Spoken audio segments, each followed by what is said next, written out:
परिवार भूखा है सेठ जी। सेठ ध्यानचंद उसकी बातें ध्यान से सुनता रहा। बाहर से भावशून्य दिखने वाला सेठ भीतर ही भीतर जानता था कि यह वही चंदन है जिसकी मेहनत से खेतों में सोना उगता है।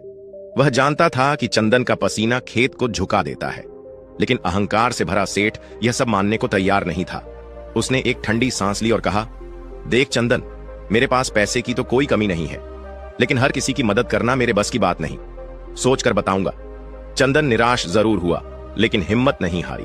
उसकी आंखों में अब भी उम्मीद थी, अपने बच्चों के लिए, अपने बूढ़े माँ बाप के लिए और खुद की मेहनत पर विश्वास के लिए। सेठ ध्यानचंद ने चंदन को देखकर मन ही मन सोचा, अगर मैं इसे उधार दे दूं तो यह बेचारा शायद पैसे लौटा ही ना सके, लेकिन अगर इसे अपने खेतों में मजदूरी पर रख लूं तो इसकी मेहनत से मुझे जरूर 2 गुना फायदा हो जाएगा।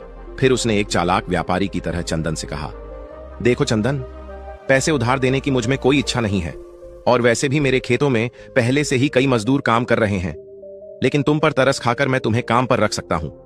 हाँ, एक बात साफ साफ सुन लो, बाकी मजदूरों को मैं रोज की मजदूरी के 200 रुपए देता हूं, लेकिन तुम्हें सिर्फ 100 रुपए ही दूंगा। मंजूर है तो बोलो। चंदन के पास कोई विकल्प नहीं था। भूखे बच्चों की तस्वीर उसकी आंखों के सामने घूम रही थी।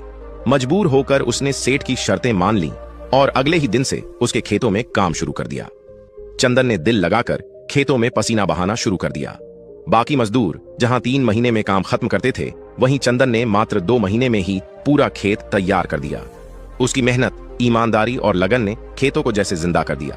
सेठ ध्यानचंद उसके काम से अंदर ही अंदर बेहद खुश था, लेकिन बाहर से उसने कभी कोई तारीफ नहीं की। वह जानता था कि अगर तारीफ करेगा तो मजदूरी बढ़ाने की मांग हो सकती है। अब जबकि खेतों का सारा काम पूरा हो गया था, सेठ ने सोचा, अब चंदन को निकाल देता हूं। उसका काम तो हो गया, अब 1 महीने की मजदूरी बच जाएगी। वैसे भी अगले साल जब काम होगा तब फिर बुला लूंगा। आखिर गांव में इसके जैसे मजदूर की कोई कमी नहीं है।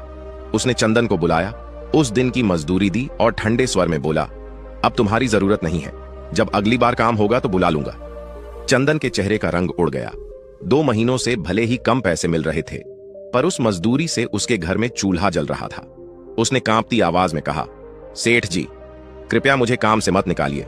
मेरे बच्चे भूखे हैं, मैं जैसे भी हो अपना पेट काट लूंगा, बस काम करने दीजिए। लेकिन सेठ के जमीर पर कोई असर नहीं था। उसने तिरस्कार से कहा, ज्यादा नाटक मत कर, चल निकल यहां से। चंदन ने रोते हुए उसके पैर पकड़ लिए, लेकिन सेठ ने उसे झटक कर बाहर निकाल दिया और मन ही मन खुश हुआ कि 1 महीने की तनख्वाह बच गई।